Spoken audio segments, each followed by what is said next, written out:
আজকের এই ভিডিওটি তাদের জন্য যারা অনেক দিন ধরে ভাবছেন ফেসবুকে অ্যাকাউন্ট করবেন বা করছেন এমন লোকদের জন্য। তারা হয়তো জানেন না কিভাবে ফটো বা ভিডিও ফেসবুকে আপলোড করতে হয়। তো আমি আজকে দেখিয়ে দিব কিভাবে ফেসবুকে ভিডিও বা ফটো আপলোড করতে হয়। তো দুটি পদ্ধতি আছে ফেসবুকে ভিডিও এবং ফটো আপলোড করার জন্য। আপনারা ভিডিওটি শেষ পর্যন্ত দেখতে থাকুন। প্রথমে ফেসবুকে ভিডিও আপলোড করার জন্য অবশ্যই আপনারা ফেসবুক অ্যাপসটি আপনাদের মোবাইলে ইনস্টল করে নেবেন। ইনস্টল করার পরে আপনারা ফেসবুক অ্যাপসটি ওপেন করবেন। ওপেন করার পরে আপনাদের ফেসবুক এখানে ওপেন হয়ে যাবে। যখন আপনাদের ফেসবুক ওপেন হয়ে যাবে, আপনাদের ফেসবুকের টাইমলাইনে এখানে দেখতে পাবেন একটা অপশন আছে লেখা হোয়াটস অন ইউর মাইন্ড। এখানে আপনারা টাচ করবেন। যখনই আপনারা এখানে টাচ করবেন, এখানে দেখেন অপশনগুলো খুলে যাচ্ছে। এখানে দেখেন উপরে একেবারে এখানে লেখা আছে ফটো অ্যান্ড ভিডিও। এই ফটো অ্যান্ড ভিডিওতে টাচ করবেন। যখন ফটো অ্যান্ড ভিডিওতে টাচ করবেন, এখানে আপনার গ্যালারিতে যত ফটো আছে সব ফটোগুলো দেখাবে। তো এখান থেকে যে কোনো ফটো আপনি যদি আপলোড করতে চান, সেই ফটোটি সিলেক্ট করতে পারবেন। একটি ফটো যদি আপলোড করেন তাহলে যে কোনো একটা ফটো আপনি টাচ করতে পারেন। আর যদি একাধিক ফটো আপলোড করতে চান তাহলে দেখেন এখানে লেখা আছে সিলেক্ট মাল্টিপল। অবশ্যই এই মাল্টিপলে টাচ করবেন। টাচ করার পরে এখানে দেখেন প্রত্যেকটা ফটোর মধ্যে এরকম গোল গোল কিছু চিহ্ন আসছে। আপনারা এখানে যতগুলো গোল সিলেক্ট করবেন ততগুলো ফটো আপলোড করতে পারবেন।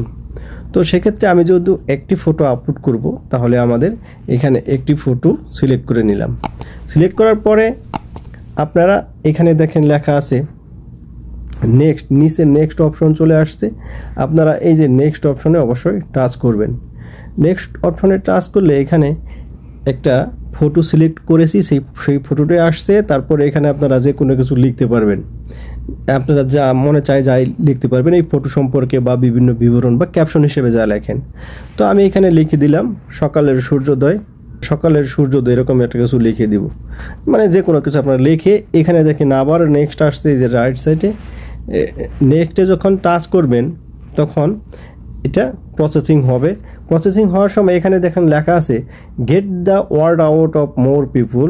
এখানে আপনারা এরকম কোনো পপ আপ আসলে অবশ্যই এটা নট নাও করে দিতে পারেন বা ক্রিয়েট ইভেন্ট করে দিতে পারেন। যেহেতু আমি এটা করবো না, তাহলে নট নাও করে দিলাম। এখান থেকে যদি আপনারা এই যে পোস্টে ক্লিক করেন তাহলে এটি পোস্ট হয়ে যাবে। আমি যে পোস্টে ক্লিক করলাম, পোস্টে ক্লিক করার সাথে সাথে দেখেন আমার এটা প্রসেসিং হচ্ছে। এই যে এখানে প্রসেসিং হচ্ছে দেখা যাচ্ছে, দেখেন অলরেডি পোস্ট হয়ে গেছে। এখানে বুস্ট করবেন কি করবেন না সেটা আপনাদের ব্যাপার। এখানে এইভাবে ফটো বা ভিডিও আপলোড করতে হয়। এখন আপনাদের ফটো বা ভিডিও আপলোড করার জন্য ফেসবুকে আপনারা প্রথমে গ্যালারিতে চলে যাবেন। গ্যালারিতে গিয়ে আপনারা যে ফটোটি আপলোড করবেন, মনে করেন আপনারা এখান থেকে এই ফটোটি আপলোড করবেন, তাহলে সেই ফটোটি সিলেক্ট করবেন। সিলেক্ট করার পরে এখানে দেখেন এই যে শেয়ার অপশন আছে, আপনারা এই শেয়ার অপশনে যাবেন। শেয়ার অপশনে যাওয়ার পরে আপনাদের এখানে অপশন আসবে। এখান থেকে আপনারা এই যে ফেসবুক অপশনটি এটা সিলেক্ট করে নেবেন নিচে। তাহলে আপনারা যখন এই ফেসবুকে টাচ করবেন, এই ফটোটি আপনাদের নিউজ ফিডে টাচ করবেন নাকি গ্রুপে করবেন না স্টোরিতে করবেন। যদি নিউজ ফিডে বা আপনার টাইম লাইনে করতে চান তাহলে এই যে নিউজ ফিড অপশন আছে, এখানে আপনারা টাচ করবেন। আগের মতো এখানে দেখেন আপনারা ক্যাপশনে কিছু লিখে দিতে পারেন।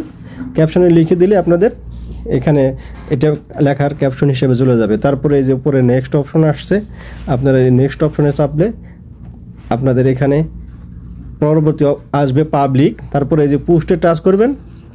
পোস্টে টাচ করে দিলে আপনাদের ফটোটি ফেসবুকে পোস্ট হয়ে যাবে। তো বন্ধুরা, এই ছিল আজকে ফেসবুকে ফটো বা ভিডিও আপলোড করার দুটো পদ্ধতি। ফটো যেভাবে আপলোড করলেন, ভিডিও সেই একইভাবে আপলোড করতে হবে। সবাই ভালো থাকবেন, দেখা হবে পরবর্তী কোনো ভিডিওতে। ততক্ষণ পর্যন্ত ভালো থাকবেন। আল্লাহ হাফেজ।